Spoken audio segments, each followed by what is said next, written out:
We'll keep an eye on it, Mitchell. Thank you. Over the next couple weeks, you are meeting the rest of the candidates for Topeka's city council races. The odd-numbered districts and the mayor are on the ballot this November in the city of Topeka. That includes District 3. It is the area you see shaded in purple, bouncing from 17th to 10th to Bates Road on the north, 25th and 21st on the south, and generally between Washburn and Croco Road. Plus, there's that little narrow strip you see there to the south from Kansas to Adams and 27th to 35th. Sylvia Ortiz is the incumbent, challenged by Daisy Karimi. Sylvia is here with us today. So you kind of have all walks of life in that district. It's a real cross section of the city when you think about it. Why did you decide you wanted to represent those folks? Well, that's the district that I live in. So you have to represent the district that you live in, and I live in District 3. But council overall, joining the city council overall, why did you want to run for public office? Well, you know, I was the NIA president for 15 plus years, and then I served as a secretary. And you know, Melissa, my council rep at that time, we put together a plan, and they didn't think that plan would pass the council and would never bring it. So I got mad and I said, you know what, I'm gonna run for office. And how long ago was that? That was in 2005. 2005, so you are seeking your 6th term. Why do you stay? Why do I stay? The people ask me. People ask. I love serving the people of District 3. I love Topeka. I was born and raised here. I'm not going anywhere. I bought my plot and historic. I know. Let's not think about that right now. but I did. Yeah. You know, and so I'll be. That's my final resting place. That's where I'll be. You know, and that's how much I love Topeka. What is the top issue and priority that you have, especially headed into this term if you're reelected? You know, we have so many issues. You know, one of the top things would be trying to get something going for the homeless.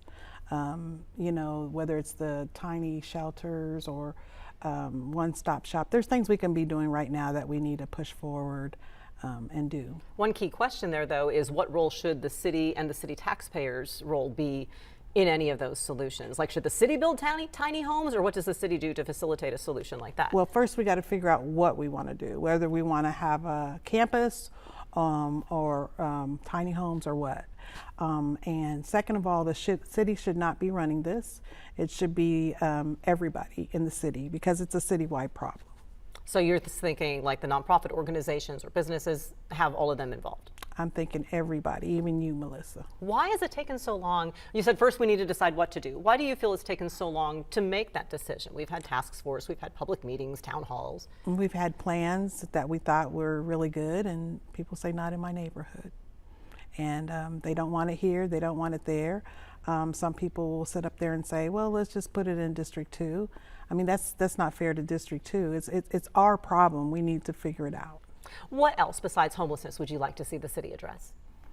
Economic development for small businesses. You know, we need our mom and pop shops, especially in District 3. You know, I have a lot of mom and pop shops, and they're struggling and they're going out. You know, we're going to lose that. Where is the gap, do you think, that can be done to spark economic development in portions of the city that might be viewed as places that it's not as maybe economically advantageous to locate a business? How can the city facilitate bridging that gap? You know, one of the things, we've filled out a whole bunch of questionnaires, and one of the things that's never been done that if I get reelected that I would like to do is meet with all the developers and see what their challenges are. Because I hear different things, but I want to hear it from their mouth. What's missing in your district that you'd like to bring? What's missing? A lot of things. You know, not the bells and whistles, just the necessities. You know, we don't have a store. You know, we don't have a pharmacy or anything like that. You know, and you know, people, they kind of shy away from different parts in my district. But we're good people. Yeah, you are.